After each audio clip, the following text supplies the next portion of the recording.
Sarap ng kape. What's up guys, JP here and welcome to JP Investing. Today is August 3, 2025 and we are now looking sa graph ng PSEI.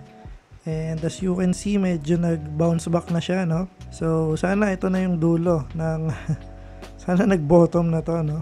And sana magtuloy-tuloy na. So wala na ako masyadong sasabihin dito. Straight na tayo dun sa update ng portfolio natin.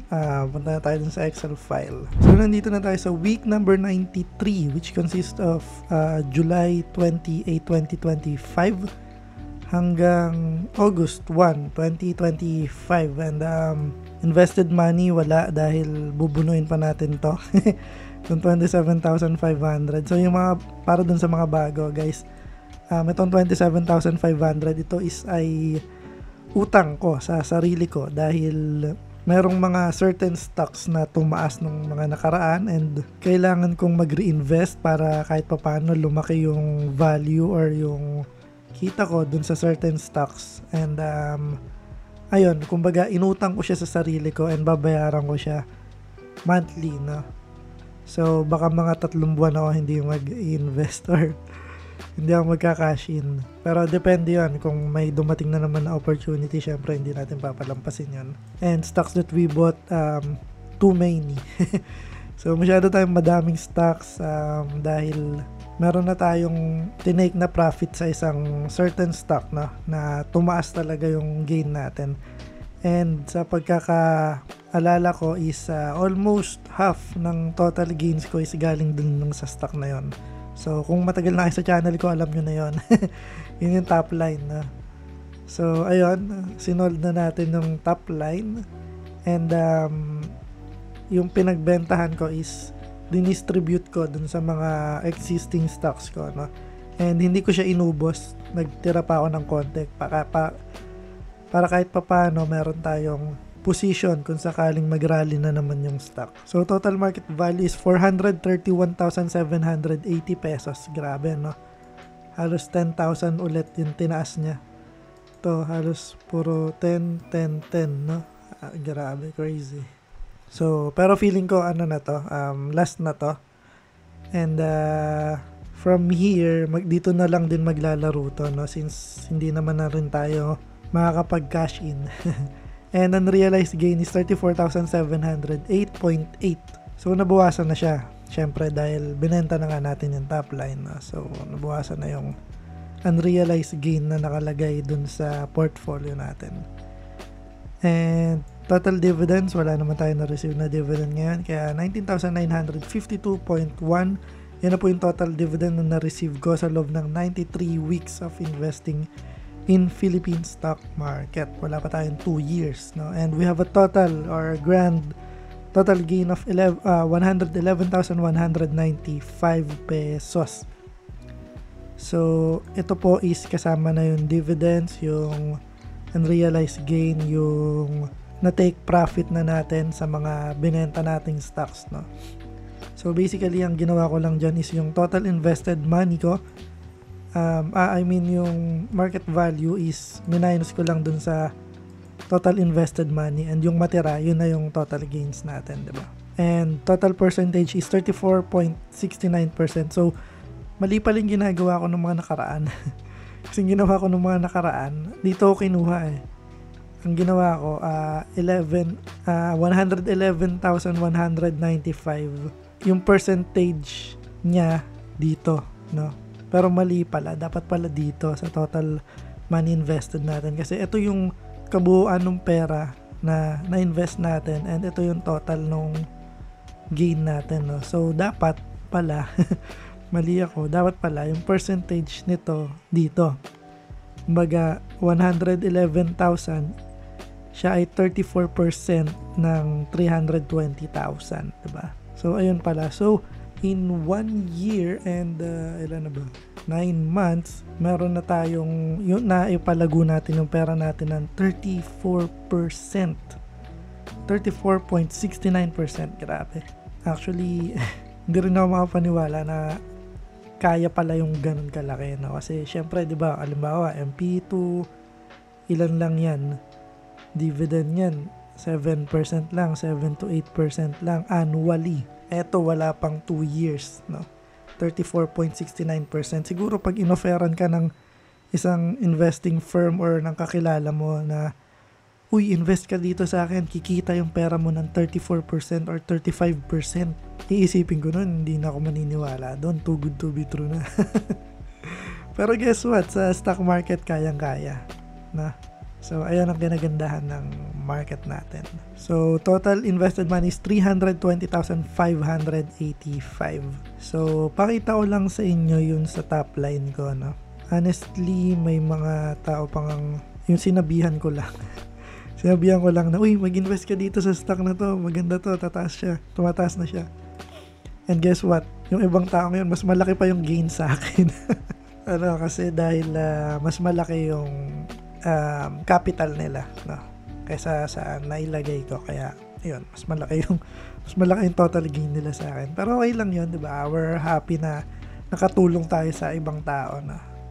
And shoutout dun sa pinsan ko, isa siya dun sa mas malaki pa yung gain sa akin. So ayun, napakita ko lang din, no?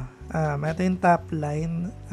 Bumili ako sa kanya ever since nag-IPO siya ng presyong 0.31 and magkano na siya ngayon, parang nasa 1.8 something. That is almost 500% yung ginain niya. So 0.31 nag-exit ako ng 0.355, na-gain ako ng 1.4k, 1,400 pesos na. Ba't ako nag-exit dito? Ito yung panahon ng tariff ni Trump yan. Medyo nag-worry lang ako na maapektuhan siya para sa akin kasi gusto kong kunin na yung gain ko, no, bago pa bumaba. And guess what? Mali ako.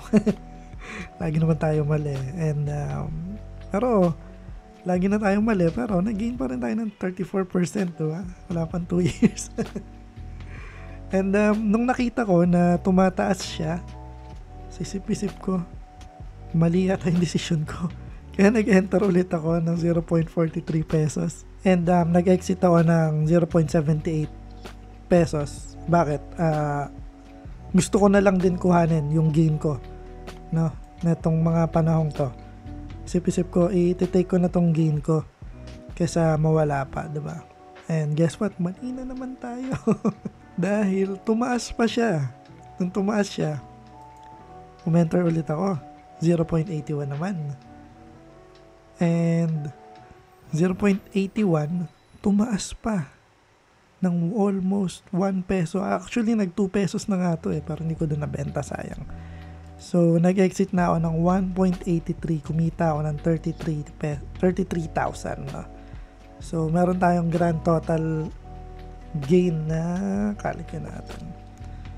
1.4 plus 20,000 plus 33. Actually, itong 20,000 niya, hindi ko lang maalala to pero nasa 20-ish thousand yan. Nasa 21, 22, 23, hindi ko na maalala. Pero, ayun, nilagay ko na lang na 20,000, no? Kasi humble tayo. So, meron tayong total gain ng almost 55,000, no? So, ayun, nag-exit ako ng 1.83 pero pumasok ulit ako ng 1.81 para kahit papaano meron pa rin tayong position kung sakaring mag-rally ulit tong stock na to, no? So, ayun lang, ito yung mga bili ko sa kanya, grabe ang dami. So, ayun, kasi kaya ganito ako bumili, kada 10% ako bumibili. Ayun yung strategy ko. So, ayun, balik na tayo, no? So, dividends given, wala naman tayong na-receive na dividend ngayon, pero ang expected natin is A-REIT, makatanggap tayo ng 522 pesos. RFM, alam ko na ano na to, na-declare na to, so sure na to, 641 this August, and 216 sa Philinvest REIT, no? So total 1,379, no, if ever, kung hindi sila magbabago ng schedule ng pagbigay ng dividends. Yun lang, pero sa ngayon ang sure pa lang dito is yung RFM. So, punta na tayo sa comparison ng portfolio ko. So, nandito na tayo sa comparison ng portfolio. Yung huli kong update is July 26, 2025. And itong latest is August 1, 2025. As you can see, may nagbago ba? Parang wala naman yata. So, ayan, tingnan natin. A-REIT mula 42, naging 42 pa rin. ATI mula 27.05, naging 27.2, tumaas ng konti. Costco 7.11, naging 6.93, bumaba ng konti. Citicorp 3.69, naging 3.68, konting baba. DMCI 10.62, naging 10.24, bumaba na naman. Philinvest REIT is 3.46, naging 3.5, tumaas ng konti. GTCap 6.39, bumaba to, naging 6.20, konti lang din pala. And Keeper is 2.53, naging 2.5, konting baba. Halos lahat pala bumaba. Kasi tingnan nyo naman kasi yung index, Sikuday. Pero that's what it is, diba? Yun yan talaga sa stock market, taas baba.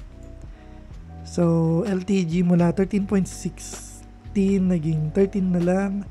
Metrobank 73.1, naging 72.7 na lang. Mega World 2.02, naging 1.97. Grabe, parang halos 90% ng stocks ko yung bumaba. And bumili tayo ng Plus, no? So share ko na lang din yung take ko dito sa Plus, no? Ba't tayo bumili ng Plus? Gusto ko lang na i-capitalize yung pagbaba ng presyo ng Plus, no? And at some point ibebenta ko rin to, pero sa ngayon wala akong planong hawakan yung Plus ng matagal unless makapagbigay ng final verdict yung gobyerno kung ano ba gusto talaga nilang gawin dito sa online gaming community, no? Dito sa online gaming industry. Andyan yung ibaban lahat or yung mga illegal lang, pero para sa akin yung mga illegal lang dapat na, pero sa akin lang yun, ewan ko dun sa iba. Pero marami ang gustong may mag-ban ng online gambling sa buong Pilipinas, no? Total ban.